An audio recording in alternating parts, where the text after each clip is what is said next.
peu le point. Ça évolue bien, mais je veux quand même préciser certaines choses.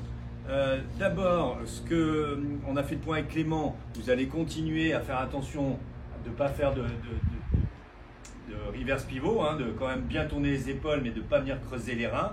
Donc de ne pas venir faire ça, ok. Et puis au retour, il expliquait que tu avais quand même tendance donc, à avoir le corps qui veut faire ça. Donc là, c'est un travail de séquence où on vient reprendre appui à gauche. Tu vois, je l'exagère, ça fait faire ça au corps. Donc ça te fait venir le club à l'intérieur. J'exagère, mais c'est pour que ce soit évident.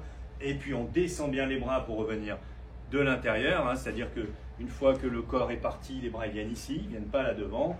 Et puis là, le corps qui vient jouer un peu plus donc par en dessous, hein, au lieu de venir trop par-dessus. Ça, je vous laisse faire. Moi, ce que je voulais préciser, c'est au niveau de ton grip. Si la main gauche est trop à côté du club, il va y avoir un problème. Elle ne pourra pas remplir son rôle. Je veux qu'elle soit au-dessus. Ça ne veut pas dire comme ça, attention. Hein. Mais ça veut dire que tu vas vraiment dans le tranchant parce que tu vas pouvoir utiliser ton poignet. Tu en as besoin, toi, par rapport à ce que tu dois faire. Et je veux que tu me fasses un petit wiggle comme ça où tu sens qu'il y a un angle.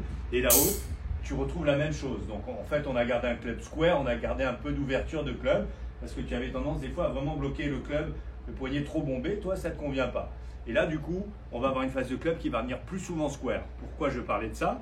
Parce que tu fermais très souvent le club, il était fermé dès là-haut et ensuite, donc parfois tu rajoutais un coup de main.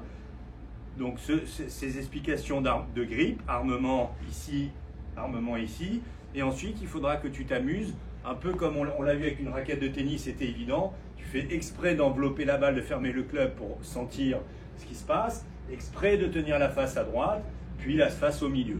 Ça va permettre à ton cerveau de bien sentir les différentes erreurs, hein, si c'est à gauche, à droite, au milieu, de trier et petit à petit de choisir la bonne version, c'est-à-dire face de club square vers la cible. Voilà.